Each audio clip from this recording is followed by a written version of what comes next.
Hamas is winning. Maybe not on the ground, maybe not sort of when it comes to achieving any sort of military victory, but Hamas is winning the propaganda war, which, at the end of the day, and as unfortunate as it is, it's winning the international moral war on Israel because of how faulty both the international morality is and also the fact that Israel is surrendering to that morality, as we're discussed today on the episode of the Daily Objective. Joining me today is James Valiant. And yeah, the story today is that it looks like reported by Ma'arif, an Israeli newspaper. They're saying that there was a operation being planned by Israel, sort of a big ground operation continuing in Gaza, and which was most likely stopped, or the expansion of that activity was stopped in Gaza Strip in the wake of the so-called humanitarian crisis. And basically, to end it, as we discussed on yesterday's show, what Israel did is one started doing airdrops, as well as instituted humanitarian pauses, meaning 10 hours a day from 10 a.m. to 8 p.m., unless it was changed since the last time I checked. Basically, there's going to be a pause to the war. In not everywhere, but in and also not by anybody. We're talking about pause by Israel. Hamas will most likely continue to act as they always do during humanitarian pauses, like they did after October 7, when there was a humanitarian pause. Basically, they used that time to move around hostages and secure different locations. James, what do you make of the change when it comes to what Israel was doing because of the sort of unfolding humanitarian crisis, as they call it? Well, let's start there. Unfolding humanitarian crisis. The fact that there's a humanitarian crisis is questionable.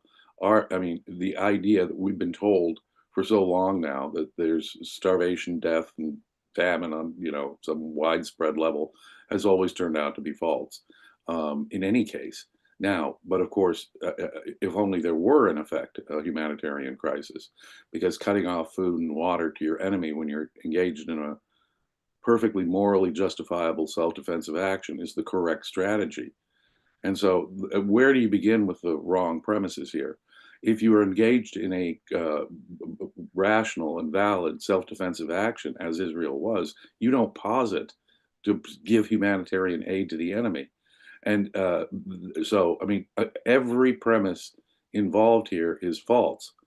Israel's engaged in genocide. Oh no, except when it stops it's self-defensive action in order to provide aid. Well, but airdrops aren't good enough.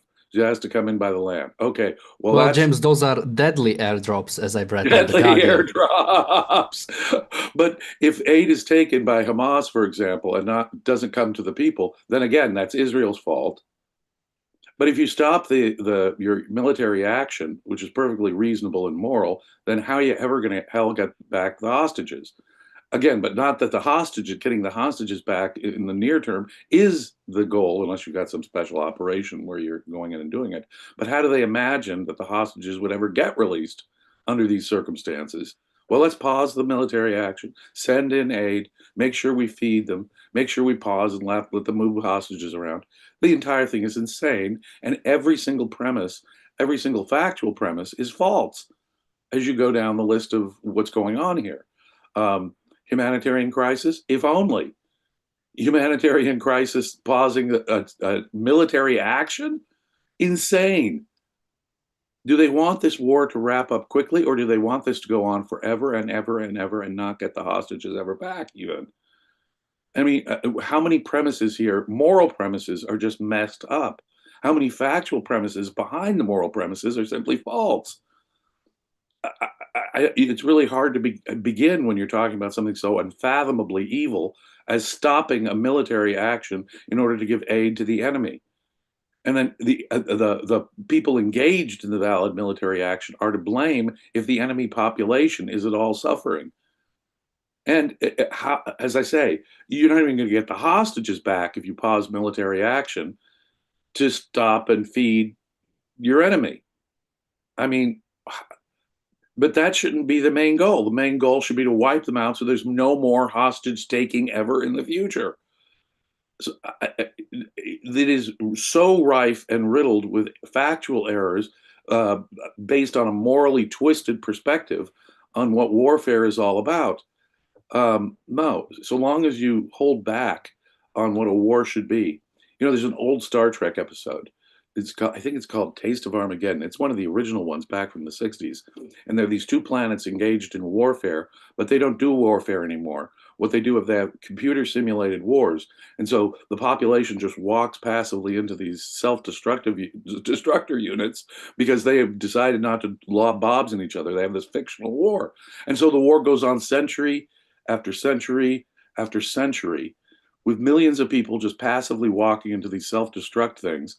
But they avoid any bombs, they avoid any destruction. It is that kind of, and Kirk, of course, wisely destroys their computers so they can't have the simulated war games. So they have to fight a real war, you know.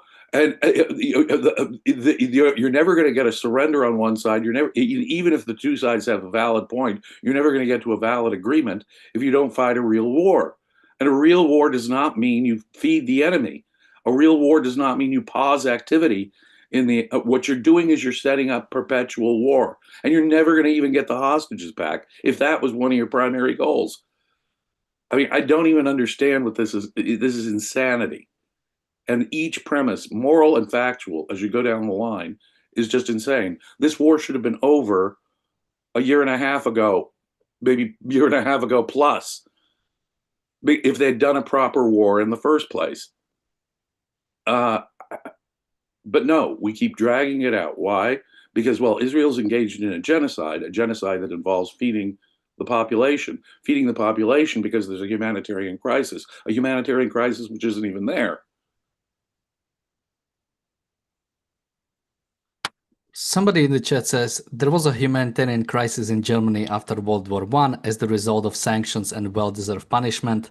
It led later to Nazism. I love the revisionism of history because it was the opposite. It was the appeasement that led to the rise of Nazi Germany, and later appeasement of Nazi Germany itself that led to them basically conquering not half of Europe, most of Europe. And it's the same thing with Hamas. Like, Hamas was already in power. We already had a terrorist organization, a totalitarian state in power. So what you're saying is, if we don't fight it, if we simply let it go, somehow that will lead to something better? Somehow that would lead America to something rushed in different? with all kinds of aid before the rise of the Nazis. America rushed in with all kinds of, as America always does. America helped rebuild Germany and keep Germany going so that the Nazis could rise. Okay, that's more proximate to what's going on. Now, one can say, okay, was the Treaty of Versailles a good thing? That is a separate argument. And did it in one way or another eventually lead to the rise of Nazism? Okay, that's another thing. But every country at the end of World War I had an economic crisis. And Germany was not nearly in the situation that it was in after World War I that it was in World War II, where really there was widespread destruction, frankly, across Europe altogether in the wake of World War II. America gets involved late in the game in World War I, staying out of it until the very end, in effect, but then does march into Berlin and make the Kaiser abdicate.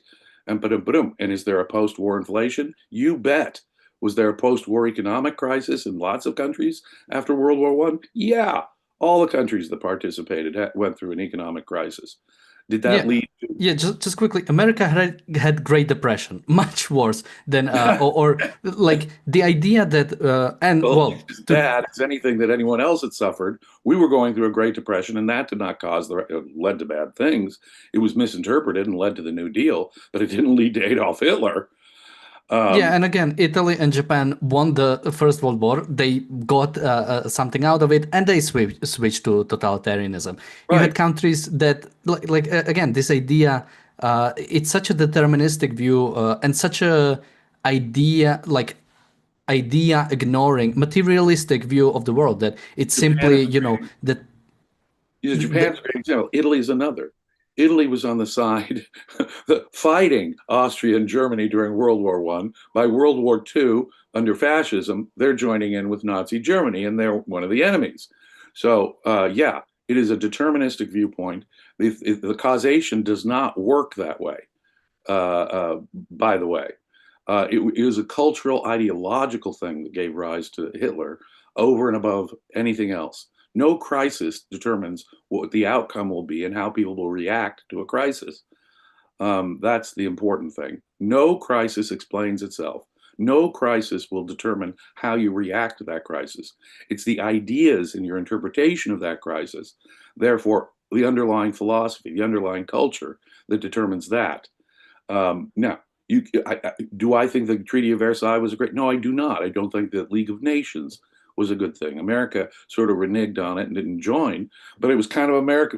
President Wilson was pushing the League of Nations. Did the League of Nations prevent the rise of fascism or Hitler or World War II? No, it did not. I mean, absolute. All these premises are just crazy, as if people are just, you're right, without agency, sort of programmed automatons, robots. And in this case, what we're looking at is a whole series of absolutely false premises about there being a humanitarian crisis. Well, is Gaza a lovely vacation spot right now? No, it is hell on wheels to live in Gaza. Are these people being starved? No. Insofar as there is a problem with people getting food and water, it's the result of Hamas taking the aid. And insofar as you're engaged in a self-defensive action, you don't pause it to give aid to the enemy. I mean, if you do that, the hostages for sure are going to stay there. But wait a minute, should that be our overriding goal, to get the hostages out? No, our overriding goal should be to prevent a situation where hostages are taken in the first place. And here we are. We're going to, in a couple of months, we're going to be at the 2-year mark in what should have been a matter of weeks. I mean, total insanity from front to start, as far as I can see it. We have a super chat from Bonnie. Thank you so much. And yeah, I mean, sort of like going back to the main topic again, this idea that, like you said, a crisis happens. A crisis can happen in every country, in every society. It's the ideas that you have to realize what you have to do, or what do you want to do with that crisis. There is a crisis going on in Gaza. Is the fact that you have a totalitarian sort of actor, Hamas, and population that is supporting it. Population can decide, oh, maybe we do not want Hamas to be representing us. Maybe we do want something different. But no, they are, oh, you know what? Yeah, we'll double down on it. We'll play with Hamas. We'll continue acting as if Hamas, or not acting as if, we'll continue agreeing with what Hamas is doing and continue helping Hamas in fighting against Israel instead of joining with Israel, instead of trying to separate itself from Hamas. This is what the population of Palestinians are doing. And again, sort of like going back to people who say, what led to Nazism is sort of sanctions and humanitarian crisis. No, you fight evil. You fight evil whenever you see it, as soon as you see it. If you don't, that's what gets you the rise of evil. It's the fact that we ignored Hamas for 15 years that led to October 7. Well, more, 17 years that led to October 7. It's the fact that there were Palestinians in the region, and instead of trying to enforce some civility on them, they start, or them being civil, they decided to do first and second intifada, and us, instead of, no, now I'm in Israel, instead of fighting it, they said, no, you know what, you get a state, you committed enough violence, you deserve a reward for that, so you get, well, not a state, but you get some sort of a control. You, a terrorist organization, Palestinian Liberation Organization, you get to establish yourself and kill how many people you want. You'll actually get the reward.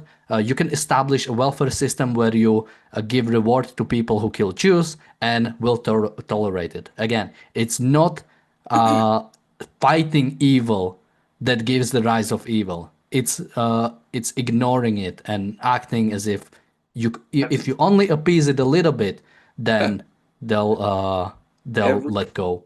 Well, wait a minute here. You're giving us a history lesson. You're actually defining what you're trying to give a causal explanation. I mean, in that sense, the previous questioner had at least some kind of historical context as to what got us here. And that's what you really have to ask. Wrong as that may have been, wrong as the premises and the conclusions from that may have been, that is what you have to do. You don't start with, okay, this is where we are right now. The reason why October 7th happened, as you point out, is because, well, what is it now? It's almost 20 years now. We're approaching 20 years where Israel forcibly pulled out of Gaza. For most of the 21st century, Israel has been not in Gaza. They pulled out it rather than maintaining their security and their property interests, by the way. There was forcible relocation of Israelis from Gaza. Gaza is taken left to its own devices. Hamas is elected by plurality, I understand, but the other parties weren't significantly better. So Hamas takes over, and almost immediately, within a couple of weeks of taking over, Hamas is now lobbing rockets year after year after year, now in successive waves, I understand, but then numerous rocket attacks from the moment that Hamas takes power in Gaza.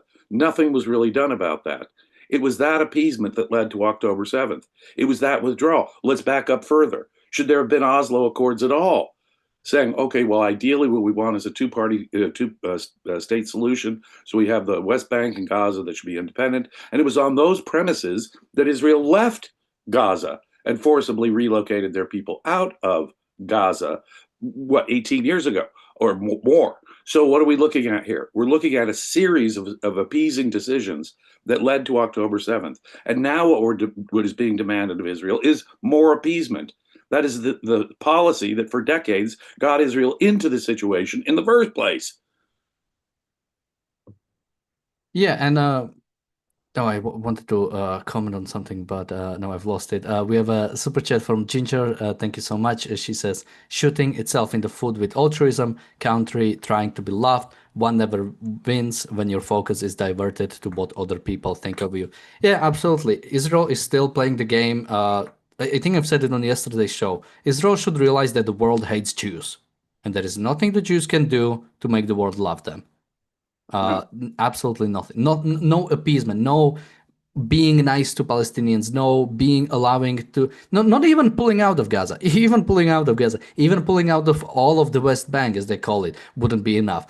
As long as Jews exist, they will be hated. This is just a fact of reality, and the only thing you can do about it is similar to, and again, this is not like Jews are the one group, similar to any type of successful people, similar to billionaires.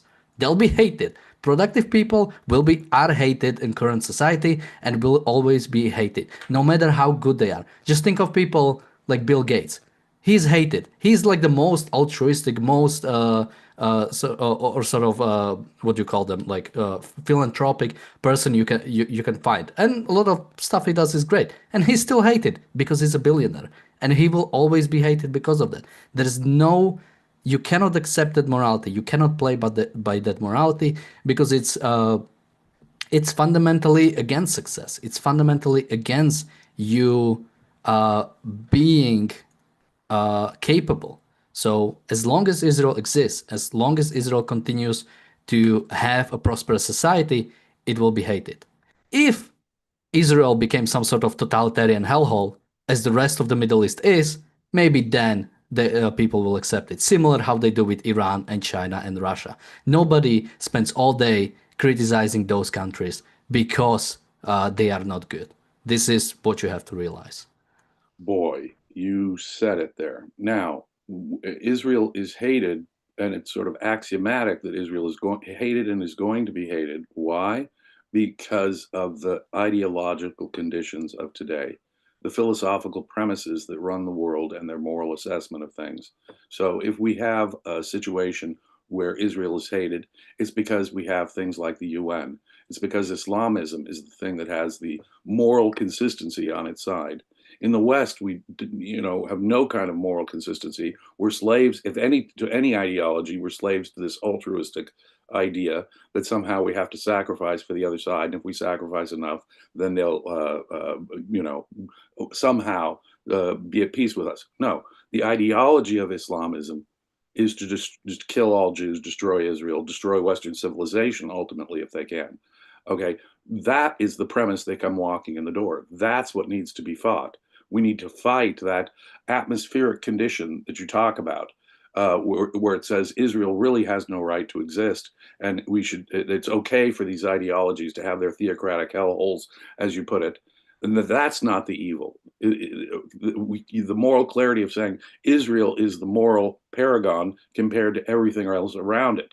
Or take billionaires. It's the moral premise of altruism. No matter how much billionaires give their money away. Now, through their for-profit activities, they've benefited humanity.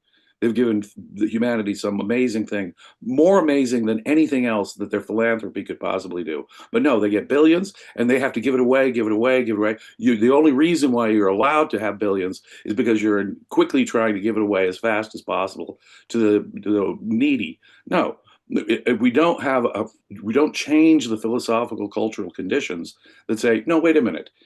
He took a small little portion of the value he gave to all of humanity, and it's his money, and he has no duty to give it to anybody. Similarly, here, the West has to realize it is morally superior. Well, so long as it continues down this path of altruism, it isn't to that degree morally superior, and it's going to be questioning itself at every step.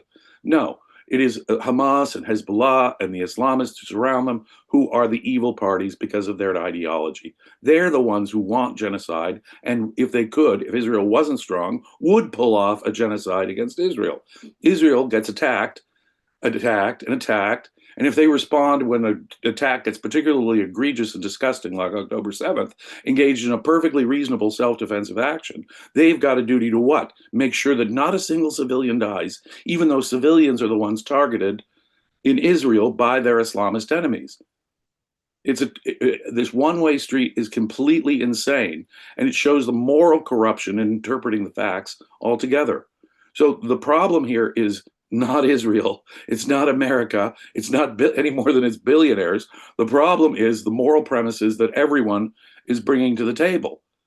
The moral premise that somehow Islamism has any justification for existing, as if Hamas were somehow legitimate, as if the ideology of the countries around it were superior or even equal to the ideology that creates a country as civilized as Israel.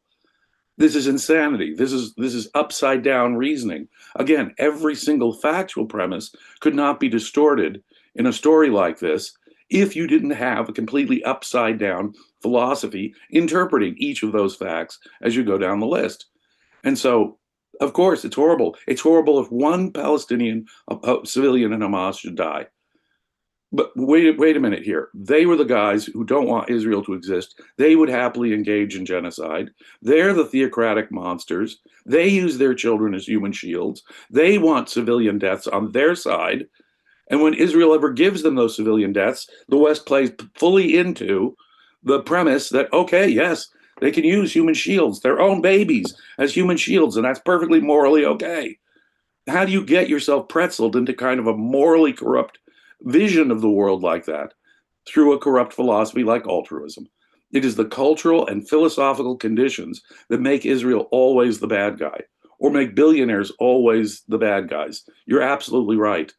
When you're in a situation where there's nothing that the good guys can do that will appease the other side, well, look, we're pausing the military act, pausing a valid military action to what? Feed the people? Because what? Airdrops aren't sufficient or dangerous? Because what? They have some duty to feed the population, or they're engaged in genocide? The genocide that Hamas and Hezbollah would happily do to the Jews of Israel?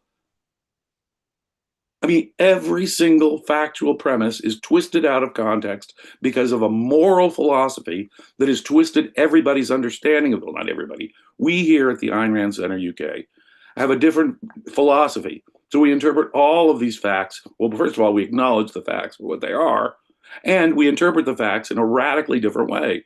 You're getting a voice here that you don't hear anywhere else, ladies and gentlemen. If you think this is something worth hearing, I urge you to become a paid subscriber to the Ayn Rand Center UK. Just about every other voice out there in the world today is lying about the facts, misinterpreting the facts, twisting the facts because of their moral philosophy that says that attacks the good for being the good, frankly, and allows evil people to have the moral consistency. And of course, the good guys will lose every time because the power of morality, the power of philosophy is far more powerful than any missile, far more powerful than any bunker busting bomb America has, far more powerful than Israel's Iron Dome, far more powerful than any weaponry of war is the power of morality, the power of philosophy. Well, I think James, you actually covered nicely my ending, so I'll just mention people also to check out the Irreplaceable Spark Conference. It's a conference Ayn Rand Center UK is organizing later this year, October 25th, 26th in Orange County, California. It's a weekend, so you can just fly in and fly out at the end without missing any of your work or missing much of your work. And you can check it out on objectivism.co.uk. New information about the conference is coming out almost every day, so recommend checking that out.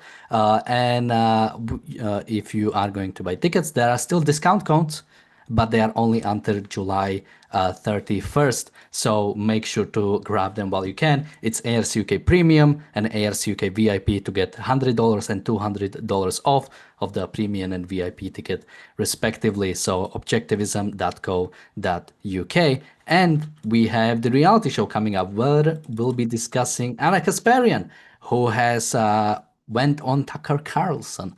So and they Talk talked about about twisted moral premises. You can't miss that, ladies and gentlemen. it's going to be something. But with that, James, any last thoughts from you, and where can people find you?